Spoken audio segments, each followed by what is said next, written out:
Welcome to Hidden Mind. And today we're revealing the untold story of humanity, or more specifically, your mind. We'll be exploring some mysterious parts of our brain that you probably didn't know existed, like the Reptilian Complex. And we've got a lot to cover, so let's dive right in. Part 1, The Hidden Dragon Within You.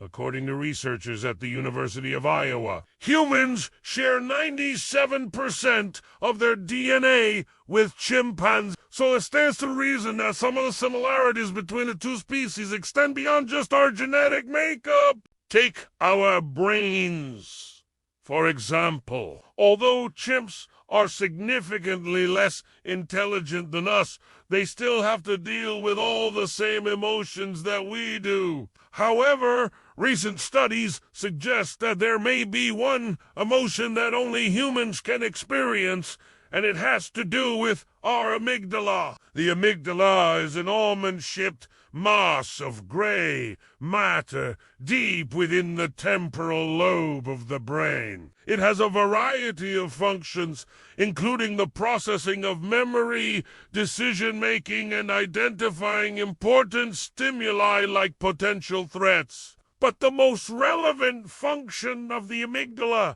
is how it relates to emotion. In particular, it's been found to play a key role in our ability to feel fear and process threatening information. Now, other animals also have an amygdala, but in most species, this part of the brain has two distinct regions that are responsible for either feeling fear or recognizing fear in others. In other words, you could say that most animals possess something akin to an emotional radar, allowing them to detect threats in their environment and react appropriately. But humans don't seem to have this ability. In 2022, scientists decided to put a group of monkeys through a series of experiments designed to test their amygdala activity by measuring the monkeys' brain activity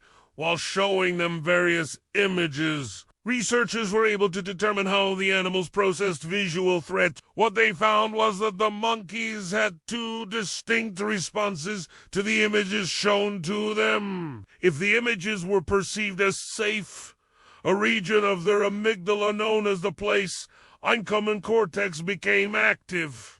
But when the monkeys saw potentially dangerous images, another region called the medial superior temporal cortex lit up. This suggests that the monkeys were not only capable of feeling fear themselves, but could also recognize fear in others. It seems that the human brain evolved differently from most other species. Instead of having separate systems for experiencing fear and recognizing fear in others, our amygdala contains just one center for processing these emotions. That means that when we see a scary movie, for example, we're able to feel the character's fear as if it were our own, which may explain why we enjoy scary movies in the first place. Of course, this heightened ability to understand other people's emotions comes with its downsides. Being constantly bombarded with other people's feelings can lead to increased anxiety and even depression. But without the ability to feel other people's emotions, we wouldn't be able to form the same deep connections with them. So it's a necessary sacrifice for maintaining our empathetic and social nature. Part 2. Emotional reprisal. If you're trying to keep a secret from your partner, you might want to choose your words carefully. A lie requires a certain level of planning and control over your emotions that most people are incapable of. But studies show that some individuals can effortlessly deceive those around them. And it's all thanks to a hidden part of the brain known as the Reptilian Complex, located deep within the depths of the human brain.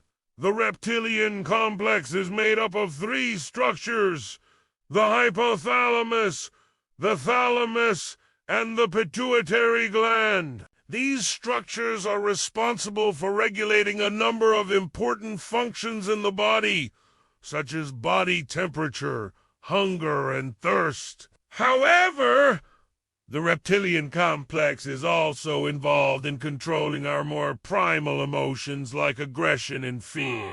Recent research has shed light on the role that the reptilian complex plays in our ability to lie. Studies have shown that when people are engaging in deceptive behavior, there is increased activity in the region of the brain that controls eye movements. Specifically, the superior colliculus, a structure located in the midbrain, becomes activated. The superior colliculus is responsible for coordinating eye movements, and it is thought to play a key role in the production of eye contact, blinks, and head movements. Interestingly, the activation of the superior colliculus has also been observed in reptiles, which led researchers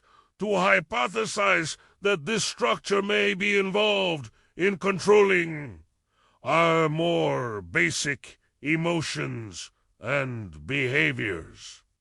As such, scientists believe that the reptilian complex may be the key to understanding why some people are better liars than others. Those who can effectively deceive others are likely to have a more developed reptilian complex, which allows them to control their eye movements and facial expressions while lying. On the other hand, those who are worse at lying may have a less developed reptilian complex, making it easier for others to detect their dishonesty. But while the ability to lie may be useful in some situations, too much deception can lead to serious problems.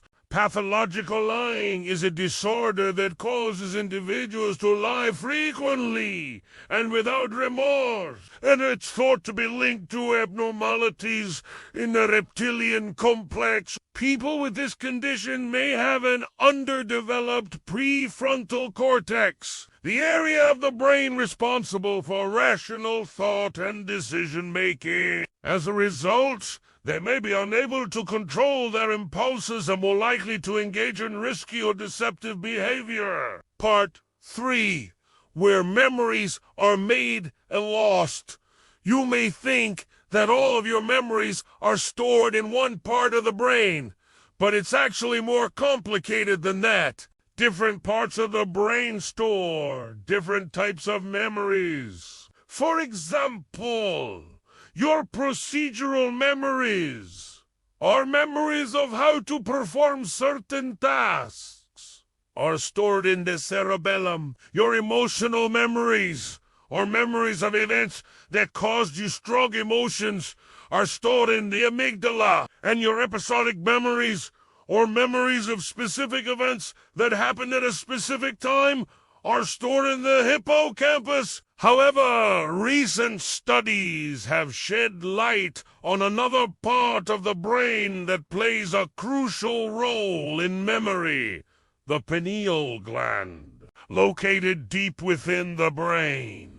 The pineal gland is a small endocrine gland that produces the hormone melatonin, which helps regulate sleep-wake cycles. But the pineal gland also produces a neurotransmitter called norepinephrine, which is involved in the formation of new memories. In fact, studies have shown that blocking norepinephrine in the brain can impair the ability to form new memories. But what's interesting is that the pineal gland doesn't store memories itself. Instead, it sends signals to the hippocampus, which then stores the memories. Researchers believe that the pineal gland acts like a librarian, sending out signals to different parts of the brain to retrieve specific memories. When you're trying to remember something, the pineal gland sends a signal to the hippocampus, which then retrieves the memory and sends it back to the pineal gland. From there,